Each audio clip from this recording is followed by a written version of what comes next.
ये सरायरंजन की सीट है और यहाँ से जो मौजूदा विधायक हैं वो नीतीश कैबिनेट में मंत्री भी हैं, नीतीश कुमार के मुख्यमंत्री के काफ़ी करीबी भी हैं। तो अब इस सीट के मिजाज को रंजन जी से जानते हैं। सीट का इतिहास क्या रहा है, यहाँ की जनता का मिजाज क्या रहा है? देखिए, अगर हम इस सीट की बात करें, जब सरायरंजन सीट की बात करते हैं तो अगर आप देखें तो जो समाजवादी विचारधारा है वो सरायरंजन में प्रिवेल करती है। मतलब सोशलिस्टों का यहाँ पर दबदबा जो है वो चुनाव परिणामों में दिखता है। 1967 में यहाँ जो है पहली बार चुनाव हुआ था और अगर आप 1967 में ही देखें तो रामविलास मिश्रा जो हैं, जो एसएसपी संयुक्त सोशलिस्ट पार्टी के कैंडिडेट थे, उन्होंने चुनाव जीता था और फिर वो लगातार 2 चुनाव जीतने में कामयाब हुए थे। 67 के बाद 69 में भी वो जीते थे। हालांकि बीच में 1972 में चंद्रेश्वर प्रसाद जो कि भारतीय जनसंघ के उम्मीदवार थे, वो चुनाव जीतने में कामयाब रहे और 1977 में जनता पार्टी की जो लहर थी उसमें जो है जनता पार्टी की यशोदानंद सिंह चुनाव जीतने में कामयाब हुए थे। हालांकि वो भी जनसंघ की विचारधारा से प्रभावित थे। लेकिन फिर अगर आप देखें तो कांग्रेस की अगर हम सफलता की बात करें तो सिर्फ 1985 में रामाश्रय ईश्वर जो हैं वो कांग्रेस के टिकट पर चुनाव जीत पाए थे। जो इंदिरा गांधी की हत्या हुई थी 1984 में और उसके बाद ये चुनाव 1985 में जब हुआ था तो वो कांग्रेस को सिर्फ एक बार जो है वो सरायरंजन की सीट मिली है। इसके अलावा आप देखते हैं कि यहाँ सोशलिस्टों का दावा है, यहाँ पर आरजेडी ने भी बेहतर परफॉर्म किया है। लेकिन जब आप पिछले 3 चुनाव में जाते हैं तो ये आपको दिखता है कि यहाँ पर विजय चौधरी जो कि जल संसाधन मंत्री हैं बिहार सरकार में और आपको संसदीय कार्य मंत्री भी हैं और नीतीश कुमार के बेहद करीबी हैं, तो ये लगातार 3 बार से जो है यहाँ पर चुनाव जीतते चले आ रहे हैं। और आप देखेंगे कि 2010 में वो लगभग 17,557 वोटों से जीतने में कामयाब हुए थे और 2015 में जब जेडीयू और आरजेडी का गठबंधन था तब उनका जो जीत का मार्जिन था वो और बहुत ज्यादा हो गया था। वो लगभग 34,000 से अधिक वोटों से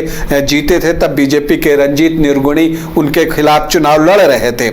और एक खास बात जब 2015 की निकली है तो ये भी बता दूं कि ये वो सीट है सरायरंजन जहां 2015 में झारखंड की एक पार्टी झारखंड मुक्ति मोर्चा जो कि अभी झारखंड में सरकार में है, वो भी यहां से चुनाव लड़ी थी और जेएमएम जब यहां से चुनाव लड़ रहा था तो उसे जो है 4था स्थान मिला था। हालांकि नोटा के बाद था वो बहुत वहां आमने सामने की लड़ाई थी 2015 में महागठबंधन और एनडीए के बीच में, लेकिन 3,565 वोट आए थे जेएमएम को और 2.34% वोट लाने में जेएमएम कामयाब हुआ था। 2015 की ये बात हम कर रहे हैं। लेकिन जब फिर 2020 में चीजें आती हैं तो विजय कुमार चौधरी के सामने आरजेडी ने अरविंद कुमार सहनी को जो है वो मैदान में उतारा और एलजेपी ने क्या किया, चूंकि यहां पर ब्राह्मण वोटरों की संख्या भी बहुत अच्छी संख्या में ब्राह्मण वोटर्स भी हैं, तो एलजेपी ने क्या किया कि यहां आभास कुमार झा को मैदान में उतार दिया जो पूर्व में 2010 में जो है कांग्रेस के टिकट पर चुनाव लड़ चुके थे और उन्होंने जो है लगभग 11,224 वोट लाए, लगभग 6.5% से ज्यादा उनका मत प्रतिशत रहा।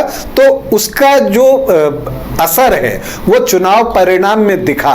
देखिए, विजय चौधरी जीतने में तो कामयाब रहे लेकिन जो मार्जिन पिछले चुनाव में 34,000 के आसपास थी, उससे पहले लगभग 17,500 वोटों की थी, वो घटकर 3,624 वोट, मतलब लगभग 3,500 वोट पर आकर सिमटती है।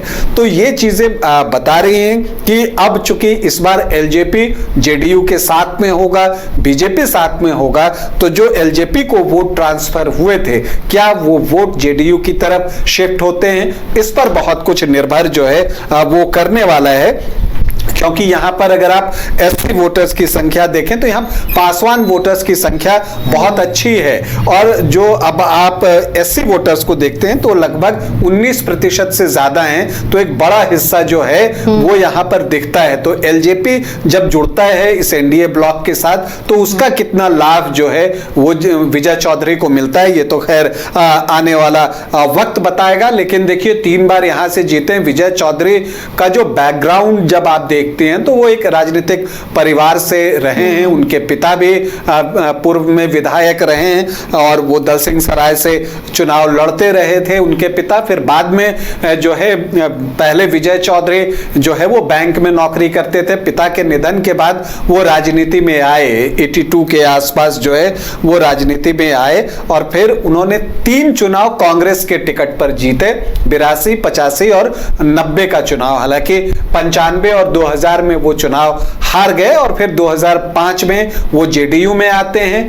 हालांकि पहला चुनाव जेडीयू कैंडिडेट के रूप में वो चुनाव हार जाते हैं, लेकिन 2010 में वो चुनाव जीतते हैं। और खास बात ये कि 2010 में जो जेडीयू का प्रदर्शन था वो ऐतिहासिक रहा था बिहार चुनाव के लिहाज से, और उस समय जो प्रदेश अध्यक्ष थे वो विजय चौधरी ही थे।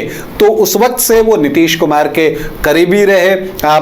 लगभग प्रमुख मंत्रालय आप जितने की बात कर लीजिए विजय चौधरी ने संभाले हैं। जीतन राम मांझी के भी कैबिनेट में थे, वित्त मंत्रालय का भी उन्होंने की जिम्मेदारी ली है। फिर उन्होंने जीतन राम मांझी के कैबिनेट से इस्तीफा दिया, फिर लीडर ऑफ अपोजिशन बने, फिर नीतीश कुमार सीएम बने तो वो फिर से मंत्री जो है वो बनाए गए, तो विधानसभा अध्यक्ष बने 2015 में। तो उनको हमेशा महत्वपूर्ण जिम्मेदारी दी जाती रही है। तो लेकिन जो मार्जिन पिछली बार था वो बहुत ज्यादा नहीं था, और इसलिए मुझे लगता है कि यहाँ का जब आप कॉम्बिनेशन भी देखते हैं तो यहाँ पर जो महागठबंधन है खास करके आरजेडी जो है वो चाहेगी कि अगर वो थोड़ा और जोर लगाए तो जो यहाँ मुकाबला होगा उसे करीबी बनाया जा सकता है।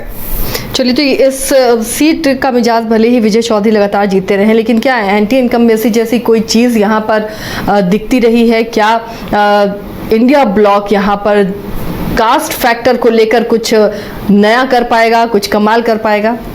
यार देखिए, इंडिया गठबंधन को उम्मीदें तो बहुत हैं, लेकिन देखिए कुछ चीजें जो महत्वपूर्ण होती है उसमें एक कैंडिडेट का चुनाव भी होता है।